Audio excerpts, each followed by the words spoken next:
क्या काव्या सच में आरव की मौत के लिए जिम्मेदार सूरज को ठहराएगी? क्या सूरज अपना आईएएस पद छोड़कर पुराने खतरनाक रास्ते पर चलने वाला है? और अगर ऐसा हुआ तो क्या इस इंसाफ की शुरुआत होगी या फिर कोई नई तबाही की आगाज? नमस्ते दोस्तों, कभी कभी इंसान की जिंदगी में ऐसा वक्त आता है जब उसे समझ नहीं आता कि वह अपने सिद्धांतों का साथ दे या फिर अपने दर्द का। एक तरफ परिवार का बिखरा हुआ सपना, दूसरी तरफ सिस्टम की बेरुखी, और इन सब के बीच खड़ा ऐसा शख्स जिसकी पूरी जिंदगी कानून और इंसाफ पर भरोसा किया है। लेकिन जब उसे अपने ही उससे सवाल पूछने लगे तब सबसे ज्यादा दर्द होता है। आरव की मौत और परिवार का एक आई सबसे बड़ी संकट के बाद घर का माहौल पूरी तरह बदल चुका था।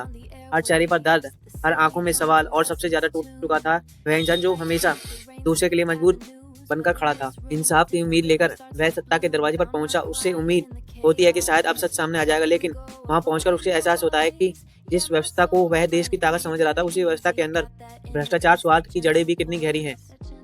उस पल उसके अंदर एक गुस्सा और दर्द दोनों फूट पड़े थे।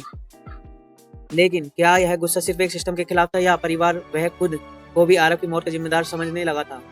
निराश होकर जब वह घर लौटता है, जब उसका सामना उस इंसान से होता है जिसे सबसे बड़ा नुकसान झेलना पड़ा, काव्या की आंखों में सिर्फ एक आंसू थे बल्कि कई अनकहे सवाल भी छुपे हुए थे। वह अपने भाई से पूछती है कि क्या सच में उसे इंसाफ मिलेगा, लेकिन जवाब उसमें से सिर्फ टूटा हुआ भरोसा दिखाई देता है। वह फिर काव्या एक ऐसी बात बताती है जो उसे भाई के दिल पर गहरी चोट कर देती है। वह उसके सामने पुराने दिनों की याद दिलाती है जब उसके नाम से लोग कांपते थे, जब कोई उसके परिवार की तरफ आंख उठाकर नहीं देखता था।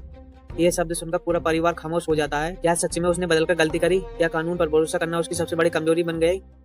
और यहीं से शुरुआत होती है ऐसी लड़ाई की जहां आईएएस अधिकारी और उनके पुराने खतरनाक रूप के बीच जंग छिड़ने वाली है। अब सवाल सिर्फ आरव को इंसाफ दिलाने का नहीं, अब सवाल यह भी है वह अपने पर्दे और अपने सिद्धांतों को छोड़कर फिर से वही इंसान बन जाएगा जिससे कभी पूरा शहर डरता था। कुछ लोगों का मानना है कि काव्या के दिल में कहीं ना कहीं दर्द भी है और उसका भाई पहले से ही ताकतवर और बेखौफ होना चाहता है। वो शायद आज भी जिंदा है उसके शरीर में। यही सोच उसे और उसके भाई के रिश्ते के बीच एक बड़ी दीवार खड़ी कर सकती है।